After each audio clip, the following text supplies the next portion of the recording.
فرماتے ہیں کہ میں نا مزدور لینے گیا، بغداد کے چوک میں مزدور بیٹھے ہوتے تھے، تو میری ان مزدوروں میں سے نا ایک نوجوان بچے پہ نظر پڑی۔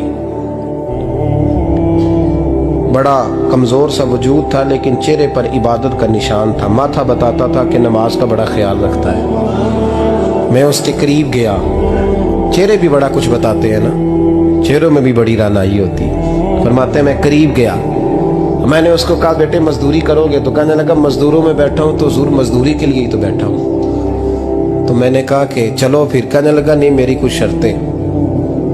میں نے کہا بتاؤ؟ کہنے لگا پہلی شرط یہ ہے کہ لوگ 4 دینار دیہاڑی لیتے ہیں، میں 3 دینار لوں گا۔ میں نے کہا یار بے تو بڑی بہترین ہے، باقی بھی اس طرح کی رکھ لے۔ اس نے کہا حضور دوسری شرط یہ ہے کہ میں آپ کی مکمل بات مانوں گا لیکن جب اذان ہو جائے گی پھر آپ کی نہیں سنوں گا۔ تیسری بات اس نے یہ کی کہ حضور میں آپ کے گھر میں کام کروں گا پر آپ کے کسی سوال کا جواب نہیں دوں گا۔ کہتے ہیں میں نے کہا یار تو بڑا عجیب ہے، شرطیں تو مالکوں کی ہوتی ہیں۔ کہنے لگا جی بہرحال میں شرطیں لگا کے جاتا ہوں۔ فرماتے ہیں میں اسے گھر لے آیا، کام میں نے اس کو بتایا تو جو کام مزدور سارے دن میں کرتا ہے نا اس نے 2 گھنٹے میں ہی کر دیا۔ ہمارے مزدور سگریٹ پینے میں بھی تو آدھا گھنٹہ لگاتے ہیں، وہ چائے پینے جائیں تو پونا گھنٹہ وہاں۔ ان کو بھی تو دیانتداری کرنی چاہیے کہ نہیں کرنی چاہیے؟ نے معاہدہ کیا ہے نا جی تو پورا اترنا چاہیے نا۔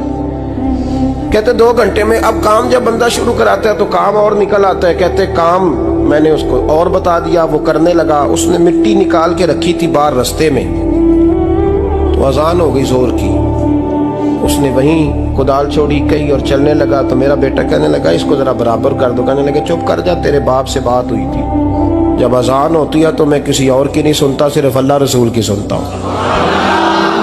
کہتے ہیں مسجد چلا گیا، نماز پڑھ کے آیا تو دوپہر کا وقت تھا۔ میری بیوی کہنے لگی اس کو کھانا کھا لے۔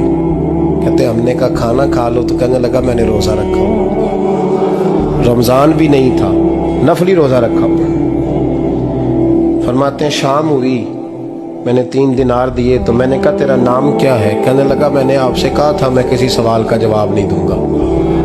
کہتے وہ چلا گیا۔ اگلے دن میں پھر لینے گیا اسے، کام کچھ اور نکل آئے تو لوگوں نے بتایا وہ صرف ہفتے والے دن آتا ہے۔ میں نے کہا کیوں؟ کہنے لگے جی وہ کہتا ہے میرا ہفتے کا خرچہ 3 دینار ہے، جب 3 دینار کما لیتا ہوں تو باقی سارا ٹائم اللہ رسول کی ذکر میں گزار دیا کرتا ہوں۔ فرماتے ہیں عجیب۔ اگلے ہفتے میں پھر لینے گیا، میں نے پورا ہفتہ انتظار کیا کہ کام اسی سے کرانا ہے۔ میں جب گیا تو میں نے کہا چلو، کہنے لگا میری شرطیں یاد ہے نا؟ اور میں نے کہا یاد ہے بھائی ساتھ چل۔ فرماتے ہیں کام کرایا، 2-3 ہفتے وہ آتا رہا۔ ایک ہفتے میں گیا تو لوگوں نے کہا حضور آج نہیں آیا، کیوں؟ کہنے لگے بیمار ہو گئے۔ کہاں گھر ہے؟ کہنے لگے بغداد کے قبرستان کے پیچھے جو کچی آبادی ہے اس میں رہتا ہے۔ فرماتے میں گیا، دروازے پہ دستک دی تو کہنے لگا حضور آپ ہیں؟ دروازہ کھولا ہے آ جائیے۔ فرماتے ہیں میں اندر گیا تو میں نے کہا تمہیں کیسے پتا چلا میں آیا ہوں؟ کہنے لگا حضور اللہ والے ہو، آپ نہیں آنا تھا، ورنہ امیر تو غریبوں کا پتہ لینے کوئی نہیں آتے۔ کہتے میں قریب گیا تو کہنے لگا میں آپ کا انتظار کر رہا تھا، تیز بخار ہے، تپ رہا۔ جیب سے کچھ پیسے نکالے، کہنے لگا یہ پیسے رکھ لیں۔ ایک انگوٹھی نکالی،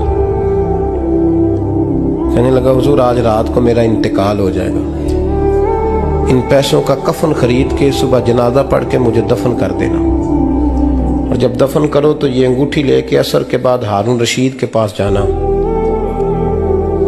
آپ اسے کہنا میں نے ملنا ہے پر وہ آپ کو ٹائم نہیں دے گا، آپ اس کو آواز دیجئے گا کہ تیری ایک امانت ہے میرے پاس، پھر وہ آپ سے ملے گا تو انگوٹھی دے دیں، پھر آپ میری طرف سے فارغ ہیں۔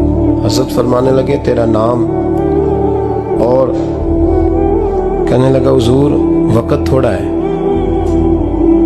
آج رات میں نے جانا ہے، بڑی لمبی معافی مانگنی ہے رب کریم سے، اگر مناسب سمجھے تو مجھے اپنے رب سے تنہائی کر دیں۔ فرماتے ہیں میں آ گیا پر اس کی باتوں نے مجھے ساری رات سونے نہیں دیا۔ فرماتے ہیں صبح بڑی مشکل سے سورج نکلا، میں گیا دروازے پہ ہاتھ رکھا تو دروازہ کھلا ہوا تھا، اندر داخل ہوا تو خوشبوئیں میرا استقبال کر رہی تھی، جب چہرے سے کپڑا ہٹایا تو اس کا تو انتقال ہو چکا،